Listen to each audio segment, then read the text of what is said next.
It is a cold, rainy day here, and there is no better weather to be inside in front of the fire with a stack of seed catalogs having a seed discussion. In this video, I'm going to share with you why you shouldn't be worried about growing hybrid and GMO seeds, and why you might want to be a little worried about heirlooms.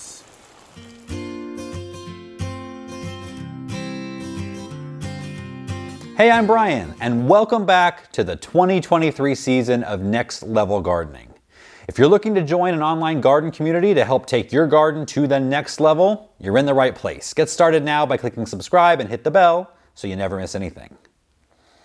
Today, I'm going to talk about everything I just mentioned, and I'm also going to let you know what I'm going to be growing in the vegetable garden this year. It might be a longer video, so grab a cup of coffee, get cozy, and let's get growing. So I would say the first thing you need to do getting started this year, thinking ahead to the spring and summer garden, is to go through the seeds you have and see what you have that's ready for this year and what you may need to add to. Now, a big question I get a lot, like every year, a lot, is do I have to use the seeds by the date on the seed package? Absolutely not. If you keep them in a cool, dry place, they can last for years. Now, maybe after 5 years or more, you might have a little bit of diminishment in the germination rate, but they're still going to work. You might just have to plant a few extra. The next thing you want to do is take a look at your journal or video that I told you to make last fall.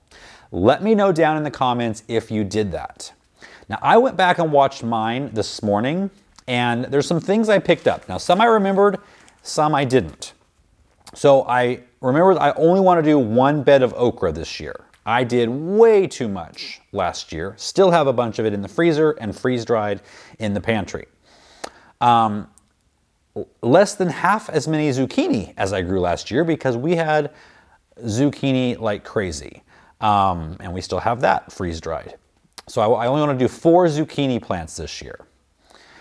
And I want to do more yellow squash than I did last year because they're not as prolific. So I'm doing 6 to 8 yellow squash rather than I think I had maybe 2 or 3 last year. I want to do more peppers and I want to build a shade structure over them. We have a lot more intense sun and heat here than at my old house, and they were getting sun scald all day, not just in the afternoon like they used to. I don't want to do corn unless I'm going to be doing a hybrid corn. I'll get into that in a minute. I'm also going to do less slicing tomatoes and more paste tomatoes. Another note that I had for myself is mulch, mulch, mulch, and drip system 20 minutes once a day through the hottest part of the summer. So I hope that you have notes like this that you took from last year. If not, make a note now to do this at the end of this coming season. So if you've got all that taken care of, or if you don't, I do want to say this right up front, and don't put this off. Seeds sell out quickly since 2020. So you want to get your orders in as soon as you can. And I'm always asked where I get my seeds from. And I'm not connected or sponsored by any one company, or any company for that matter. There are a few I buy from. Now for heirlooms, look at all these seed catalogs. For heirlooms, nobody beats the magnitude of choices and the quality better than Baker Creek. But before buying a bunch of heirlooms, watch the rest of this video. Now for non-heirlooms, I go between Burpee, Johnny's, and Park Seed. Now for all of the unique pumpkins and squash like I grew last year that we used for eating and more importantly on the front porch throughout the fall, I got those from Blue Pumpkin Seed Company. They're a small business with a really unique selection. I got almost 100% germination from them, and they all grew really well. I'll go ahead and put links to all of these companies down in the video description so you can check them out. I'm going to be doing something very different this year than in years past. I'm going to be growing more hybrids. Now before, I grew mostly heirloom, open pollinated seeds. And I probably should take a moment here to explain the different types of seeds. So first off, let's talk about organic versus non-organic. The seed doesn't know if it was grown organically. Growing organically or non-organically doesn't change the seed in any way. That being said, when I have the choice between the two, I choose organic because overall, in the grand scheme of things, I want to support organic growing and organic growers and farmers who produce the seed over non-organic growers.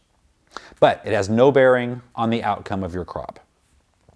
Now, GMO is another thing you don't need to be worried about, at least in your seeds. Whether you need to worry about consuming GMO crops or not is a completely different story. But you will not get your hands on GMO seeds as a home gardener. They are tightly controlled by big ag, and they're very expensive, and probably are bought by the ton and not by the package. Now, a lot of seed companies will advertise on their packages, in their catalogs, they'll say non-GMO. That's because a lot of people don't know that they won't inadvertently get GMO seeds, so the companies almost have to do that for marketing purposes. So GMO seeds and non-organic seeds are two things that you don't need to worry about. The next seeds are hybrids, which some people confuse with GMO. Hybrids are a cross between two plants. That's it. It happens naturally every day by bees, wind, every year in your own garden. It happens on farms and in greenhouses by hybridizers who strictly monitor the process of cross-pollination, and they keep detailed records on generations of plants to try to produce, more superior plants. It happens in breeding dogs, cows, and humans for that matter. There's nothing unnatural about it. GMO is different. They microscopically inject completely foreign DNA into plant DNA, something that would never happen in nature. So don't worry about hybrids either. Look at all these things you don't have to worry about. Let me know in the comments if you were a little unsure on hybrids. Like I said, I'm going to be growing more hybrids this year alongside of heirlooms. And the reason is I moved to a new climate in a new area. Things don't grow the same as they did where I used to live, which I found out this past summer. Different weather, different pests. Hybrids have been bred to deal with those issues. So if you're in a new area or you're new to gardening completely, I recommend staying away from most heirlooms for the first year or two and, just learn about the process with growing hybrid plants. That'll be easier on you. Once you get some success under your belt, then try some heirlooms. But heirlooms are one type of seed that a home gardener does need to worry about because they can be temperamental and they could have been from an area that is completely different from your garden.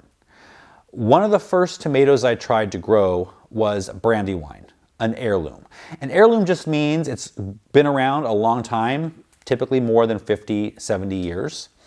And open pollinated means it can be in the garden and it will come true every single year as that same variety. Whereas hybrids, it will not. If you grow a sun gold tomato this year, which is a hybrid, next year you save the seeds and grow them next year, not necessarily going to get sun gold tomatoes. You might get some of the qualities of the two parents of sun gold. Anyway, back to Brandywine, the heirloom that was my first tomato ever. I got about 2 tomatoes per plant the whole season, and the plants became really diseased very early on. And I was convinced that I was a tomato growing failure. But it wasn't me, it was the variety. Now don't get me wrong, I love heirlooms. I love the variety, the stories they carry with them, the history, the flavor. I will always grow them. But right now, they will be grown secondary alongside tried and true hybrids until, through many seasons of experimentation, I can narrow it down to some heirlooms that will work for me in my garden. Now, if you've got a neighbor that is growing an heirloom with great success, then that would be a good starting place for you. But every year, you can try a new variety or two and keep notes on which ones perform well. If they don't perform well, don't grow them again. Try something else, especially if you have limited space. All right, so I'm going to go through the different crops and varieties that I'm growing this year. Let me know in the comments what you're looking forward to growing this year, new ones and old ones. So what I'm most excited about this year in growing is starting my asparagus beds. And asparagus is a crop that I have never grown because it's a perennial. So you leave it in that space for 20 or more years, and it just continues to produce every year and actually multiplies. I never had the space for that before. So now I'm going to be growing asparagus, and the variety is a hybrid. It's UC 157.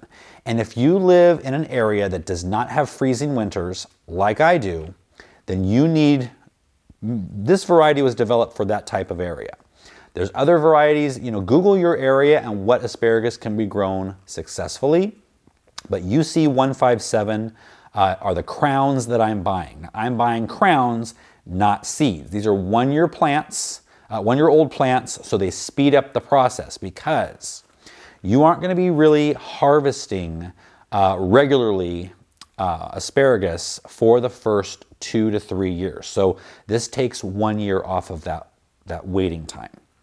They've got to develop underneath the ground so they can start putting up a lot of sprouts, which is the part that you eat.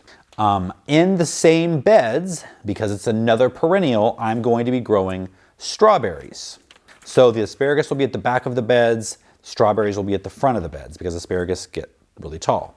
The strawberries that I'm going to be growing that I know do well in my area, because I did some research online, are Sequoia and Ozark Beauty. Those two take our heat, they take our drier weather, they take no freezing in the winter. So all of those, and they have really great flavor. So do your research again and find out when you're investing in a perennial crop, you want to make sure that it's one that's going to work in your area and that you're going to like. All right, so now on to our non-perennial crops. The first one is okra. I'm trying a new variety this year. It is an open pollinated heirloom. It's Blondie, and it looks very tender. There's not ribs, there's no spines. I like that. For zucchini, I am going to be growing an heirloom variety. I haven't chosen which one, probably one of the ones I grew last year. I'm also going to be trying a new hybrid. It's called Dunja, and it supposedly doesn't need a lot of pollinating.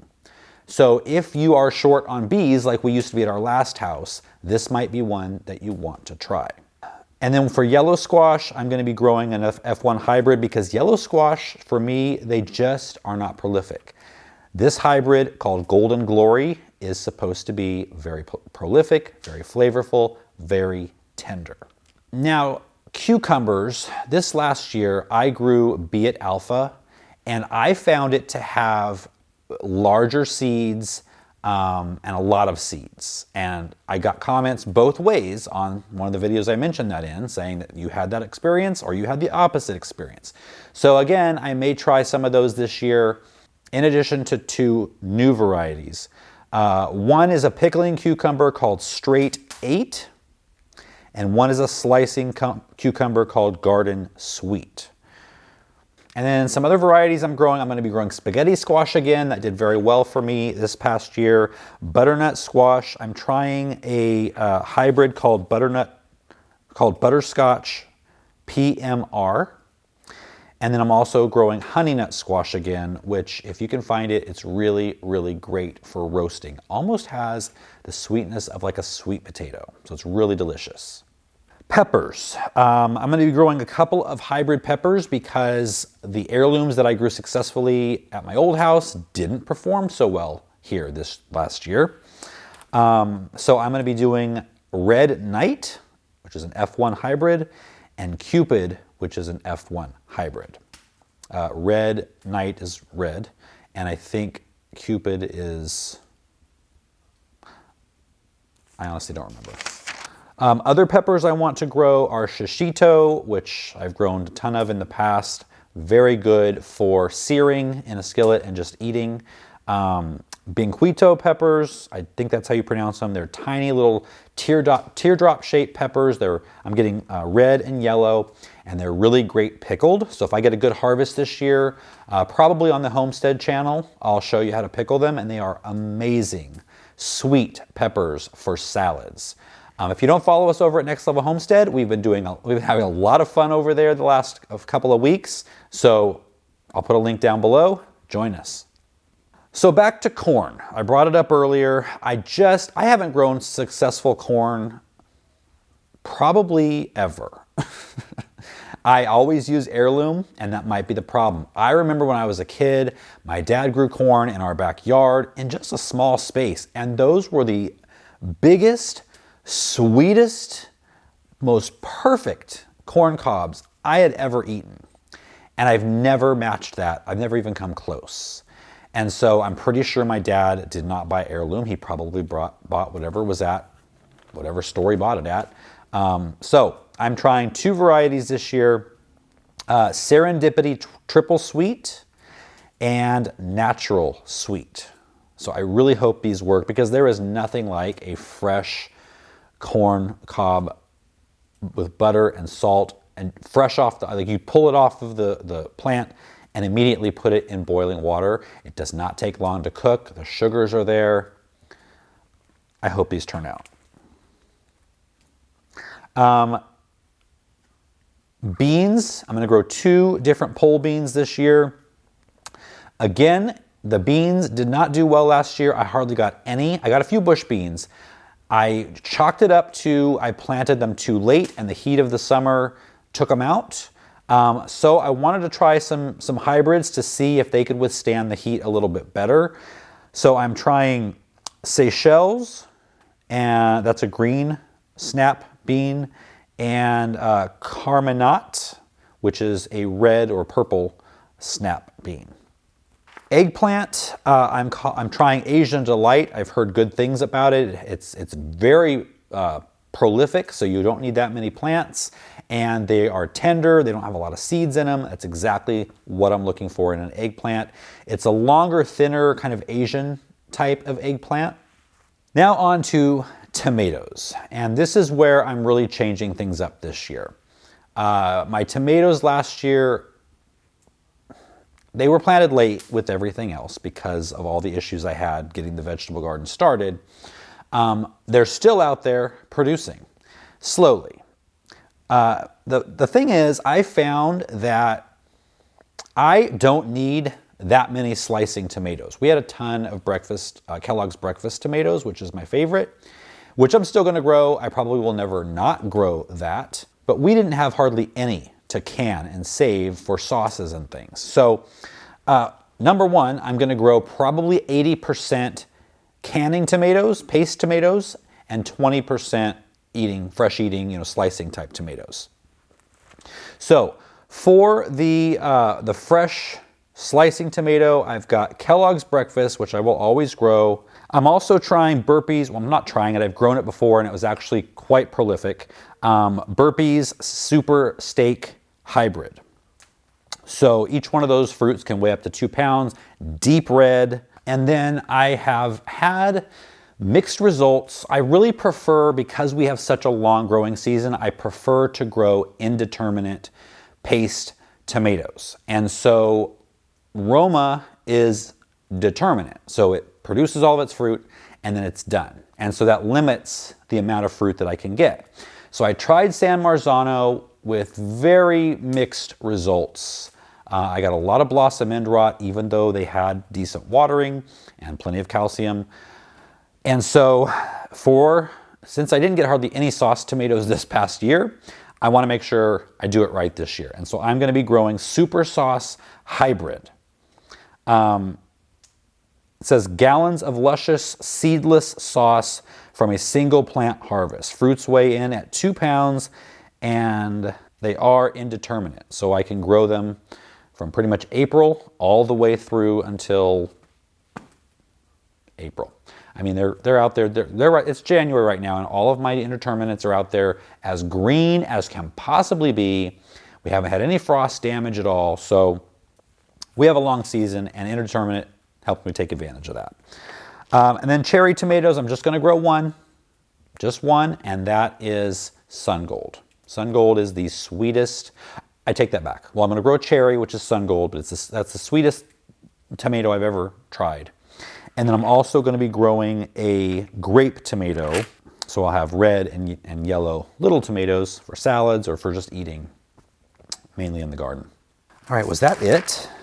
I think so. Oh, basil. I'm going to grow the same 2 types of basil I always do, the Genovese basil, that big green-leafed basil, and Thai basil. And then I usually grow some red basil or purple basil for the bees, let it flower. Yeah, that's it. So I'm going to do a different video on companion plant flowers that I'm going to be using in the vegetable garden, because I'll be doing the flowers, but then what it's helpful to grow them with, if that makes sense. Let me know if you want to see a video like that down in the comments. I hope this video was helpful. If it was, please give the video a thumbs up, subscribe if you haven't already, and I'll see you guys next time.